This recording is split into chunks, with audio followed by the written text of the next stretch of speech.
Merci, Monsieur le Président, Madame la Présidente, Monsieur le rapporteur. Personne ne joue impunément avec la démocratie. Cette proposition de résolution, même si elle est issue d'un travail mené ici, à l'Assemblée nationale, a été suggérée par le président Emmanuel Macron. Nous le savons tous autant que nous sommes. Avec l'obsession des mots valises qui caractérisent le pouvoir exécutif depuis 2 ans maintenant, voilà qu'il fallait moderniser le fonctionnement de notre Assemblée. Celui qui croit qu'une institution vieille de plus de 2 siècles doit se penser comme une entreprise agile a un sérieux problème avec l'histoire. Je vous le dis d'ailleurs clairement, la démocratie prend du temps. La démocratie, c'est long, parfois erratique, et il vaut mieux savoir que la délibération n'est pas une affaire de nanosecondes. On ne décide pas les destinées du peuple français comme on vend des actions à la City.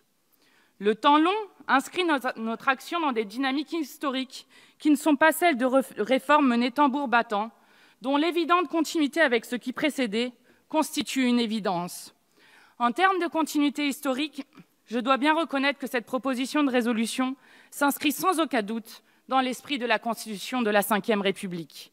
Le pouvoir délirant qui est accordé dans notre pays au président de la République est un problème réel et sérieux, l'un des facteurs qui jette le discrédit sur nos institutions, et ce d'autant plus en cas d'erreur de casting.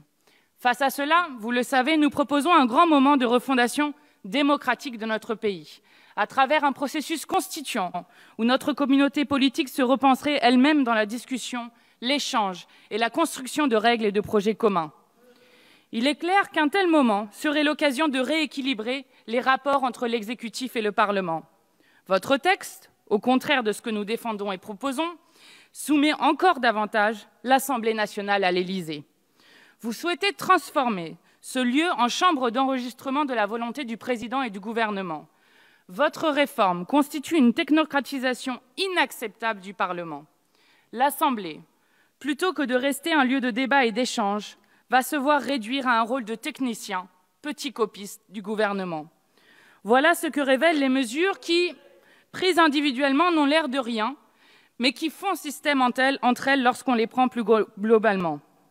Limitation systématique du temps de parole des députés en séance publique, limitation du droit d'amendement par un contrôle plus strict de recevabilité, diminution du temps de défense des motions, suppression de la motion de renvoi en commission, mais aussi création d'une législation en commission. La création de cette procédure vous épargnerait les remous éventuels de débats en séance. Vous savez fort bien que la publicité des débats est également mise en cause par ces dispositions. Si les textes ne passent pas par l'hémicycle et sont avalisés en commission, pensez-vous que cela améliorerait la lisibilité de nos institutions? Non, bien sûr que non. Aujourd'hui, une majorité aux ordres obéit en tout et pour tout au gouvernement, dans des proportions inconnues jusqu'alors. Avec vos propositions, les députés seront désormais en garde à vous en commission et la pression citoyenne leur sera d'autant plus lointaine. Vous êtes, pour reprendre la célèbre formule de François Mitterrand, les partisans zélés du coup d'État permanent. Tout pour le président, des miettes pour l'Assemblée et surtout, rien pour le peuple. Le coup d'État permanent, c'est l'arbitraire. Le président risque, dans notre régime mégalomaniaque de concentration des pouvoirs, de perdre de vue la réalité des institutions démocratiques. Rappelons l'affaire Alexandre Benalla, que vous avez vainement tenté de réduire à une histoire individuelle. Elle indiquait, au contraire, un problème structurel de nos institutions. Que faisait un Barbouze pareil au sommet de l'État? Comment était-il même possible qu'il ne fût pas immédiatement démis de ses obscures fonctions au commencement du scandale? Les rappels au règlement, l'été dernier, nous ont permis de demander des comptes au gouvernement. Nous avons fait usage des institutions pour contrôler effectivement les errements du pouvoir exécutif. Vous voulez encadrer le droit de rappel au règlement. Nous y voyons une idée inspirée par le scandale d'État qui vient, je vous le rappelle encore une fois, de votre majorité ou, si vous le préférez, du président. Mais vous l'aurez compris, en Ve République, c'est pareil. L'usage des rappels au règlement l'été dernier, alors que l'exécutif tentait de faire l'autruche sur l'affaire Benalla, a été un moyen pour l'Assemblée nationale de se faire respecter. Nous ne devons en aucun cas être soumis aux caprices d'un président si arrogant qu'il provoquait alors avec une puérilité invraisemblable l'ensemble des Français, Qu'ils viennent me chercher, nous disait-il, tout en refusant d'être auditionné en commission d'enquête. Si j'y reviens sur cette histoire, outre le plaisir de remémorer à ceux qui auraient tenté de l'oublier rapidement, c'est pour vous signifier ce que votre proposition de résolution veut dire.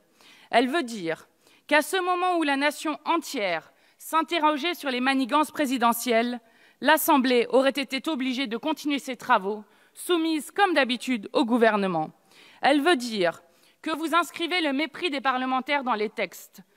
Comme nous l'avait dit à un moment François de Rugy, alors président de l'Assemblée nationale, comme un ersatz d'instituteur, ce texte nous dit que nous ne savons pas nous tenir. Mais lorsqu'un Alexandre Benalla démolit des manifestants alors qu'il est parmi les plus proches du chef de l'État, laissez-moi vous dire que les irrespectueux ne sont pas ceux que vous croyez.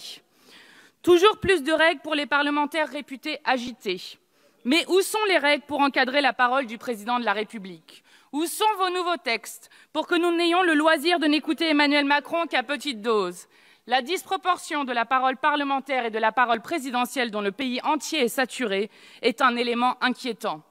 Le grand débat en a été l'une des expressions les plus pénibles depuis le début du quinquennat.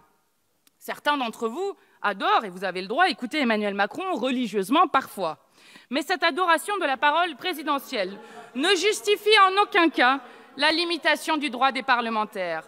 Alors, on peut légitimement se demander pourquoi donc faites-vous cela? Quelle mouche vous a donc piqué? Naïfs que nous sommes, nous avions oublié l'un des lieux communs les plus puissants de la Startup Nation. Il faut être efficace. Nous sommes d'accord avec cet impératif, à condition de lui donner un contenu. Nous serions, par exemple, ravis que vous vous l'appliquiez pour recouvrir les 100 milliards d'impôts d'euros qui, chaque année, échappent à nos caisses communes. Mais vous utilisez ce principe en le détournant et vous vous asseyez allègrement sur l'une des missions les plus importantes de l'Assemblée nationale, délibérer. Nous sommes là pour délibérer et que l'exécutif respecte la volonté que nous exprimons en tant que représentants de la nation. Il faudrait, pour qu'une telle idée rencontre la réalité, que nous changions de constitution et passions à une 6e République véritablement démocratique. Quant à vous, vous ne pensez pas que la politique parlementaire soit affaire de délibération. Pour vous, elle doit être examen, expertise et évaluation de la sagesse gouvernementale. Quand on voit l'application flagorneuse que la majorité met en œuvre pour éviter d'écorner l'image gouvernementale, on doute bien légitimement de l'efficacité d'un contrôle parlementaire du gouvernement dans les circonstances présentes. Le président ne veut pas que nous nous ennuyions à décider de la loi, que nous l'écrivions ou la votions. Nous devrions nous contenter de jouer un petit rôle de contre-pouvoir à Sa Majesté toute-puissante. Je suggère à Son Altesse et à ses commis une idée encore plus adéquate pour devenir efficace. Qu'il supprime la représentation nationale et alors son génie illuminera le pays sans qu'aucune ombre vienne le contrarier. La gabegie de l'État, elle est à l'Élysée. Chez moi, je n'ai pas des assiettes à 400 € pièce. Je n'ai pas refait mes tapisseries, mon plancher et mon carrelage par goût du luxe. Non. Nous sommes des députés du peuple qui nous battons pour renouer la politique avec son sens le plus noble, celui qui part de la vie quotidienne pour penser et transformer la société. Pas votre conception de la politique qui gouverne au profit d'un clan et fait la sourde oreille à toutes les associations, les chercheurs et les professionnels. Le problème, c'est que cette réforme s'ajoute déjà à une assemblée monolithique, composée de petits soldats du macronisme prêts à tout pour éviter le débat et la discussion. Maintenir un monde, vaille que vaille, où certains s'en mettent plein les poches sans considération, voilà votre projet. Mais la République, elle, n'est pas en marche, elle est debout.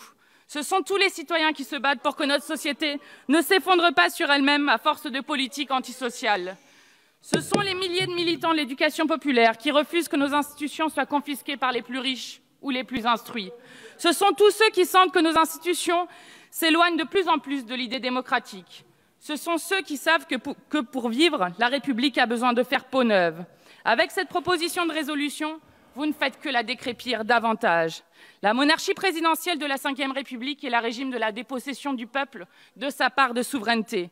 La crise démocratique que traverse notre pays nous appelle à des ambitions plus hautes, chers collègues.